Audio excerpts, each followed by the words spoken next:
সবুজ শ্যামল বাংলার পরতে পরতে মিশে আছে এক অদ্ভুত মায়া।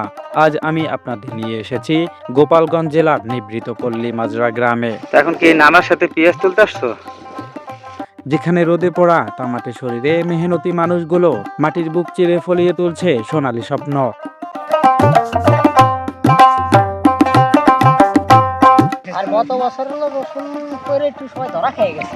প্রিয় দর্শক, আজ আমাদের গন্তব্য পেঁয়াজের ঘ্রাণে মমা করা এই বিস্তীর্ণ মাঠ। কিষান মূল্য কত? এই বিলে যখন পানি হয় মাছ কেমন পাওয়া যায়? মাছ হয়, মাছ অনেক হয় না? কি খাবার খাইতেছেন নাকি?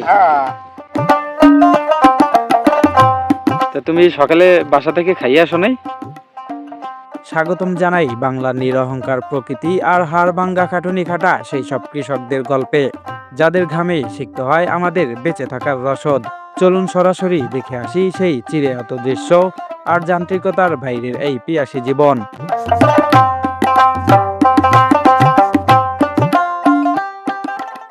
মাজরা গ্রামের মেঠোপথ দিয়ে হাঁটলেই চোখে পড়ে এক অদ্ভুত দৃশ্য।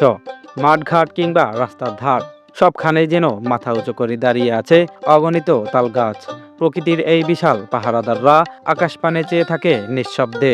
এই মাঠ জুড়ে শুধুই তাল গাছের রাজত্ব, যা আমাদের মনে করিয়ে দেয় কোনো এক হারানো দিনের কবিতা। তবে এই গাছগুলোর সাথে জড়িয়ে থাকা গল্প না হয় একটু পরেই শোনা যাক। এখন আমরা সরাসরি চলে যাব সেই সব মানুষের কাছে, যারা চৈত্র বৈশাখের তপ্ত দুপুরেও মাটির সাথে মিতালি করে চলেছেন। চলুন শুনি সেই মেহনতি কৃষকদের কথা। আসসালামু আলাইকুম কাকা, ভালো আছেন? আপনাদের পিএস তোলা দেখতে আসলাম। এই জমি কি আপনার? এখানে জমি আছে কতটুক? আড়াই কানি মানে 6 শতক, 6.5 শতক। পিএস কেমন হয়েছে? ভালো হয়েছে। তো বাজার মূল্য যেরকম আছে এটা কি আপনারা সন্তুষ্ট নাকি? তাই না থাকে বাজারে তো আসলে বেশি খরচ কামবো আমরা। খরচ কেমন হয়েছে? মেলা খরচ হয়েছে। তোমার নাম কি? কি নাম? আবির। আবির শেখ। কি হয় তোমার? তোমার নানা। তোমাদের বাড়ি কোথায়? কোথায়? এখন কি নানার সাথে পেঁয়াজ তুলতে আসছো? জি, পড়াশোনা করো? যাক, মাশাআল্লাহ। কেমন লাগতেছে তোমার এখন? ভালো লাগতেছে। কয়টা তামার থাকবা?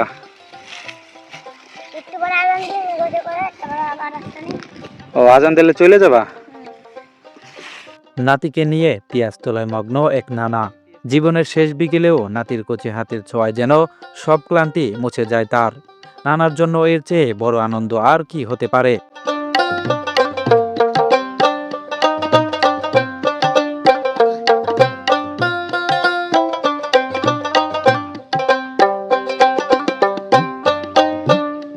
মানে এই জমি কি আপনাদের নাকি? নিজেরা চাষাবাদ করছেন? তো কতটুক জায়গা আছে এখানে? 15%। কৃষকদের মুখে এবার তৃপ্তির হাসি, কারণ কষ্টের জমিতে পেঁয়াজের এবার বাম্পার ফলন হয়েছে। রোদে পড়া এই মানুষগুলোর পরিশ্রম যখন সার্থক হয়, তখন মাঠ জুড়ে শুধুই আনন্দের ঢেউ খেলে যায়। বাম্পার ফলন না? আচ্ছা, রসুন তো দেখলাম না। রসুন আছে না? এইভাবে আর কি আবাদ হয় না, ঠিক আছে। তারপরে মনে করেন কি যে যখন দানা ফেলায়, রসুন কম না? দানা ফেলানোর সাথে যখন 4-5টা রসুন গাড়িয়ে দেয়, ওই সময় আর কি কিছু রসুন হয়। আবার অনেকে আছে যে অনেক সময় অনেকে বুনো লাগায়, রসুনের খরচ একটু বেশি পড়ে যায়। খরচ বেশি, মানে এইটা একটু খরচ কম, এই জন্য সবাই আসলে খরচ কম। হ্যাঁ, খরচ একটু কম, রসুন থেকে অনেক কম আর কি। আর গত বছর হলো রসুন করে একটু সবাই ধরা খেয়ে গেছে। রাহি কইরে 70-90টা মন কেজি কিনছে।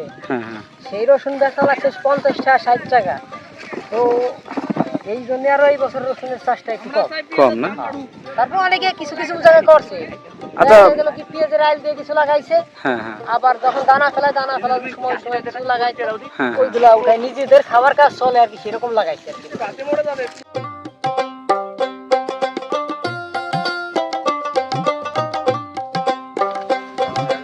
কি ভাই? না, এটা তো আসলে কৃষক হচ্ছে বাংলাদেশের প্রাণ, এটা তো তাই না? কৃষক না থাকলে তো দেশ থাকবে না। থাকলে তো এই বড় লোক যারা আছে তারা মারা যাবে। হ্যাঁ হ্যাঁ, অবশ্যই অবশ্যই, এটা 100%। কারণ এই আমরা যদি এগুলো না করি তাহলে আপনার ওরা কিছু করতে পারবে না। কিছু করতে পারবে না। ওরা ওকে ভাত যাবে কিভাবে? ওরা খাবে কি? এই আমরা করতেছি, এটা এত বিক্রি করে আমাকেও কিছু হবে, তাকেও কিছু হবে। অবশ্যই অবশ্যই। কি ভাই? এখানে আছে, আপনাদের জমি আছে কতটুক? এই 7-8 পাখি। 7-8 পাখি। আচ্ছা, এখানে ওই যে এই যে কৃষাণ মূল্য কত, কয় টাকা? আছে 500-600 টাকা। 500 টাকা। তো সকাল কয়টা থেকে কয়টা পর্যন্ত? সকাল 7টা থেকে আপনার 1টা পর্যন্ত। একটা পর্যন্ত এটা 500 টাকা না? 500 টাকা। হ্যাঁ। আবার পরবর্তীতে আপনার বিকালে আসলে মনে করেন আবার পাই 250। কৃষকদের খাবার দেওয়া লাগে? হ্যাঁ, সকালে একবেলা খাবার দেওয়া লাগে। একবেলা খাবার। হ্যাঁ।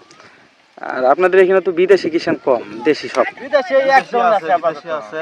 ও, বিদেশে আছে, কিন্তু ওই যে অনেক চাপ যেই সময় পরে সেই ক্ষেত্রে তখন আসে। মানে গ্রামের লোক আপাতত বেশি আছে, বুঝছেন? এই জন্য কিছুদিন পরে দেখা যাবে মানুষ আসবে বেশি। আপনার সব পেঁয়াজ উঠানো শুরু হবে, তখন তো লোকজনের চাপ বেশি পড়ে, তখন আপনার এই বাইরের থেকে কিনে আনতে হয়। হ্যাঁ হ্যাঁ। তো এই বাড়ির ঠিকানা কোথায়? আমার ঠিকানা নড়াইল। নড়াইলে? নড়াইল। নড়াইল থেকে আসছেন কি আপনি একাই নাকি? আমি একাই। ও, তার লোক আছে, আরো আছে, জাস্ট এই ঠিকানায় আরেক জায়গায় আছে, আশেপাশে আছে। হুম হুম। মানে একই গ্রামের লোক, আপনার এই মালদা গ্রামে বহুত লোক আছে। সবাই, হ্যাঁ, অনেক আছে। মানে ইনারে আনছি আমরা একাই, ইনি আমাকে পার্মানেন্ট হয়ে গেছে, বুঝছেন? হ্যাঁ হ্যাঁ। মানে সব সময় যে সময় লাগে তারে ফোন দিলেই সে চলে আসে। আসে। মানে ইনি আমাকে বর্তমান মনে আছে মরা রাখতে হচ্ছে, আমাকেই থাকবে। হ্যাঁ, মানে নিজস্ব মানুষ। হয়ে গেছে। হ্যাঁ, নিজস্ব হয়ে এসে গেছে। তো কয়েকবার, এখন মনে করেন সবাই পরিচিত হয়ে গেছে। এখন হ্যাঁ মনে হ্যাঁ, করেন তারা ফোন অবশ্যই। দিলেই সে চলে আসে। তো এটার পরে তো আপনারা এখানে আবার পাটেরই করবেন, চাষ করবেন। পাট হবে। পাট হবে না অনেক। এই বিলে যখন পানি হয়, মাছ কেমন পাওয়া যায়? মাছ হয়? মাছও ভরপুর। মাছ অনেক হয় না? হ্যাঁ, এই মাছ পরে আপনার বিলি জাল মাল পাইতে সবাই মাছ টাছ ধরে। এই ভুটার কত হতে পারে তোকে? 1800। মাছরা গ্রামে কত ভুটার? 1800 বেশি। 1800। ও, 1800 হইলে তো অনেক বেশি।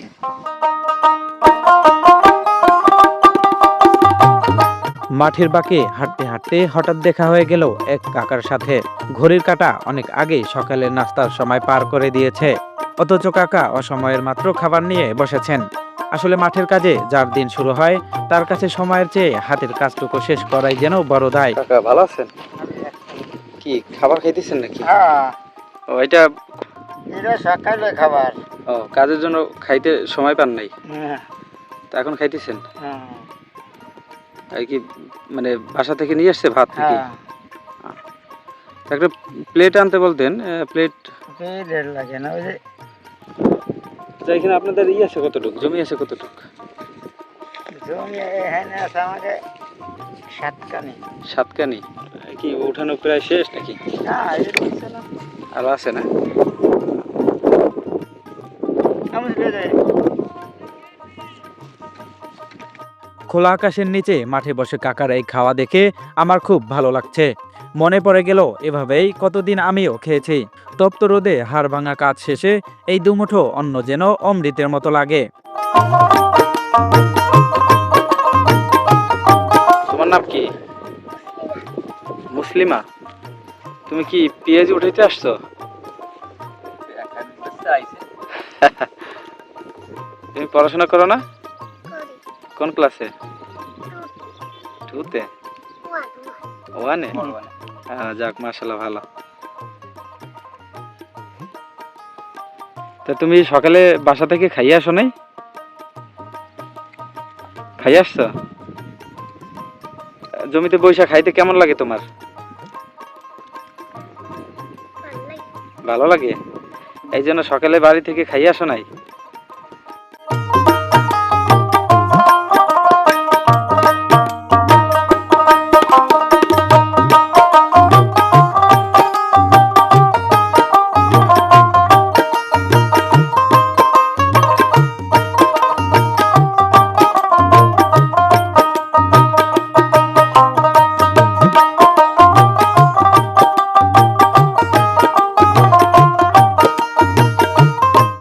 কারো পেঁয়াজ তোলা শেষ হয়েছে এরই মধ্যে।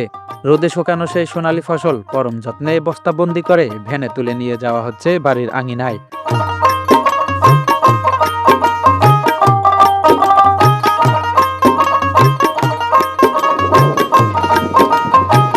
আপনার কি সবাই দেশি নাকি? কটার দিকে আসছেন? 7টার দিকে। বাড়িতে যাবেন কটার দিকে? 1টার দিকে। জমি কার আপনার? উঠানো শুরু করছেন কতদিন আগে? 2 দিন না? এই তো বেশি দিন হয় নাই। সময় লাগবে কেমন?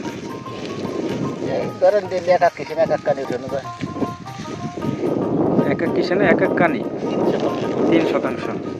পেঁয়াজের ফলন কেমন হয়েছে? ভালো হয়েছে না? তো বাজার মূল্য যেরকম আছে পেঁয়াজ, এটা কি আপনারা একটু অসন্তুষ্ট? কিছুটা বছরে অন্যান্য বছর 1200-1500 থাকে, এরকম হয়তো কৃষক বাঁচতে থাকে। 1200-1500 টাকা কি মন নাকি? আর এবছর কয় টাকা আছে? এবছর আছে 800 টাকা। এটা তো অনেক কম। সামনে সামনে বাড়ার সম্ভাবনা আছে না? আশা করতেছি বাড়বে, এখন রাখি হইলে আর কি। বছরের সময় তো দেখা যাচ্ছে অনেক বীজ বিক্রি হয়ে যায়, মানুষ কিষেনে লাভ দেবে, আবার পাট বুনাবে, চাষবে। তো এটা উঠানোর পরে তো এখানে পাট করবেন না? উঠানোর পর পাট বুনাবে। মাঠ জুড়ে পেঁয়াজের এই বাম্পার ফলন দেখে কৃষকের চোখে মুখে আনন্দের ঝিলিক থাকলেও মনের কোণে বাসা বেঁধেছে এক অজানা শঙ্কা। হাড় ভাঙা খাটুনি আর ঘাম ছড়ানো ফসলের ন্যায্য মূল্য নিয়ে তারা আজ কিছুটা দিশেহারা। ফলন ভালো হলেও গত কয়েক বছরের তুলনায় বাজারের দাম এবার বড্ড হতাশাজনক। যে প্রত্যাশা নিয়ে তারা দিনরাত এক করেছিলেন, বাজারের মন্দাভাবে সেই স্বপ্নগুলো যেন কিছুটা মলিন হয়ে আসছে। পেঁয়াজ উঠানো শেষ নাকি? না, পেঁয়াজ উঠানো কেবল শুরু হচ্ছে। মানে আপনাদের শেষ? না, আমাদের শেষ না। এই পেঁয়াজ কতটুকু জায়গায় হবে? কতটুকু কেমন হয়েছে? ভালো হয়েছে। এই পেঁয়াজ হলো ওই যে 24 শতক জায়গা। 24 শতক? 24 শতক। কারণ হচ্ছে কি, ওই যে গতকাল কোটানো হয়েছে। হ্যাঁ। ও তো কেমন হয়েছে মোটামুটি? ভালো? অন্যান্য বছরের তুলনায় ভালো? অন্যান্য বছর তো অনেক ভালো। অনেক ভালো। অনেক ভালো। এখন আমরা ঠিক মতো ঘরে থাকতে পারছি ভাই না, বাজারটা নর্মাল এই যে গেল। বাজারের মূল্যটা একটু কম না? বাজারের মূল্য কম, অন্য বছরের তুলনায় এবার বাজারের মূল্য কম। কম, হ্যাঁ। পেঁয়াজের তো দাম অনেক কম। আপনাদের এখানে আচ্ছা ধানের চাষ করেন না কেন আপনারা? মানে ধান থেকে তো এটা সুবিধা, লাভজনক। লাভজনক না? প্রত্যেক এই জায়গায় ধান ছিল, এই ধান ছিল, এখন ধান হয় নিচে। হ্যাঁ। কিন্তু ধান এই জায়গায় মনে করেন 3 ফসল হচ্ছে, ধান হচ্ছে, পাট হচ্ছে, পেঁয়াজ হচ্ছে, অন্যান্য ফসল হচ্ছে। এখানে ধান হয় নাকি? সবকিছু। এই যে আমার এই জমিতে ধান ছিল, এই যে পাটের ভিতরে ধান মনে হয়েছিলাম, পাটের ভিতরে ধান হয়েছে।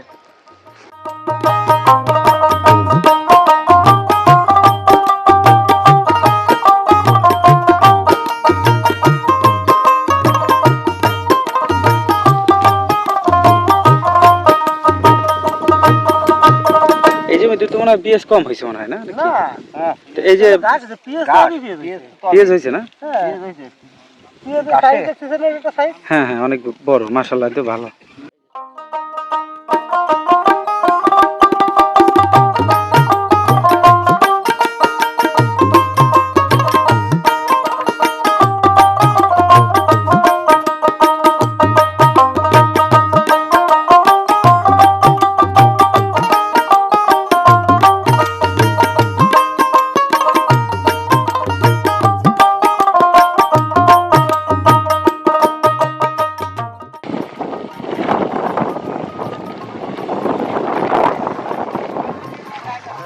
চলে যাবেন এই সম্ভব হয়েছে।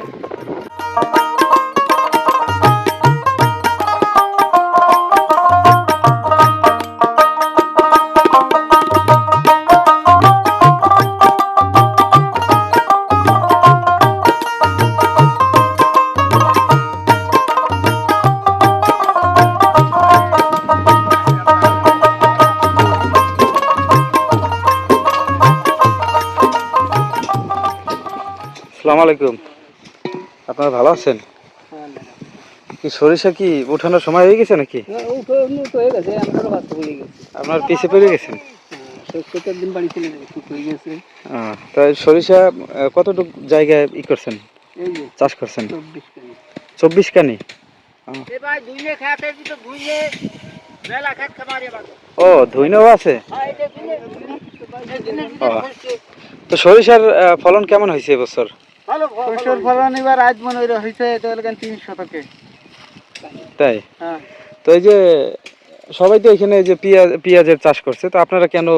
পেঁয়াজের চাষও আমি করছি, সব জমিতে তো আর করা যায় না। ও তাই? আর ওই চালানের দরকার না, টাকার ক্যাশের দরকার। তাই টাকারও দরকার আছে। তো এই যে এইবার তো শুনছিলাম যে এই যে আপনার এই যে সরিষা আপনাদের মানে আমাদের ওই এলাকায় সরকার থেকে নাকি অনেক সহযোগিতা করছে আপনার। বিনা সহযোগিতা, সরকার ছাড়া বিনা সহযোগিতা করছি। ও তা আপনারা এই সহযোগিতা পান নাই? না না না, আমাদের ওইখানে ওই যে সরিষা দিয়ে দিছে এখানেও পেঁয়াজি এবং টোটাল ওই যে জমির চাষাবাদের জন্য যত খরচ টোটাল সব দিয়ে দিছে। সেগুলো আমরা পাই নাই। আপনাদের এখানে দেয় নাই না? না সেগুলো আমরা পাই নাই। জি একই জেলা হয়তো এখানে স্থানীয় মানুষের কাছে যাদের কাছে আসছিল হয়তো তারা ই করে নাই, এরকম হইতে পারে, বলা যায় না। খান পানি, এই পানি খান, আমি একটু খাবো পানি। খাওয়া যাবে না? হ্যাঁ যাক, খান পানি খান। তোমার বিয়ানির সাথে তো কাকা এটা কি মানে সরিষা কি এইভাবে আলাদা করতে হয় নাকি? আলাদা আলাদা। ও এটার জন্য কি ওই যে ধান মাড়াই করার যে মেশিন ওইরকম নাই কিছু? যায় যায়। ওটাও দেওয়া যায়? ও সেটা আনেন আর কি, নিজে নিজেই করতেছেন। আচ্ছা এই সরিষা এটা কি দেশি নাকি? জি ওই যে দেশি মাগি সরিষা আছে না, আচ্ছা আচ্ছা আচ্ছা। ওইটা কি এইটা নাকি? না না না, এটা আলাদা। এটা লাল, এটা এই হলুদ। ও হলুদ এটা। ওই ভালো কোনটা? ওইটা মনে হয় না, এইটা হলো ফলন বেশি।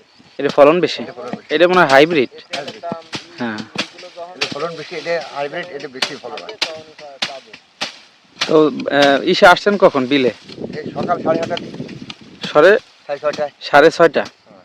ও আর যাবেন কয়টার দিকে? 12টা 12টা চলে যাবো। এটা কি আপনার জমি নাকি? না জমি হলো ওই যে ওই যে ওনার ও আপনি কাজ করতেছেন? কাজ করতেছে। ও তো এটা খাবার কি এটা কি আপনারা নিয়ে আসেন নাকি? জমিওয়ালা আজকে খাবার দিচ্ছে সকালবেলা, আমরা বাড়িতে খাবার। আমার বাড়ি আবার সাইডে যে গ্রামে, একই গ্রামে, ওনার বাড়ি এই সাইডে, আমাদের এই সাইডে। যাক মাশাআল্লাহ, তাহলে ভালো।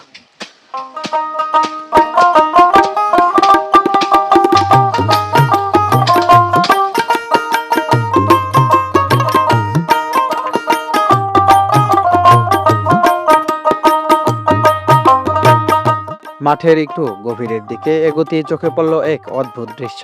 দাউ দাউ করে জ্বলছে আগুন, কুণ্ডলি পাকিয়ে ধোঁয়া উঠছে আকাশে। প্রথমে একটু থমকে গিয়েছিলাম, কিন্তু কৃষকদের সাথে কথা বলে জানলাম আসল রহস্য। ধনে কিংবা সরিষার গাছ থেকে সোনালী ফসলটুকু আলাদা করে নেওয়ার পর যে অবশিষ্টাংশ বা খড় পড়ে থাকে সেটিতেই দেওয়া হয়েছে এই আগুন, যা আবার মিশে যাবে এই মাটির সাথেই পরবর্তী ফসলের সার হয়ে।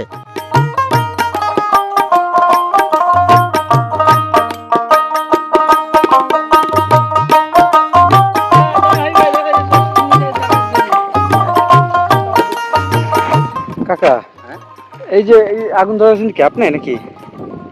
না ধরে ওই লোক। না তো এইটা যে বাড়িতে গিয়ে জ্বালানি হিসেবে ব্যবহার করতে পারতেন না? না এই ওয়ে নিয়ে আর ভাই অনেক টাকা। ও এইটা তো ওই যে সরিষার মনে হয় গাছ না? না দুইনা। ধইনা? ও তো ধইনা কেমন হয়েছে? দুইনা এবার মোটামুটি খারাপ হয়নি, ভালো হয়েছে। আমি ওদিক থেকে দেখলাম তো ভাবলাম যে এটা তো জ্বালানি হিসেবে ব্যবহার করতে পারতো, না মানে একটু নেয়ার জন্য খরচটা বেশি পড়ে যায়। হ্যাঁ বেশি পড়ে।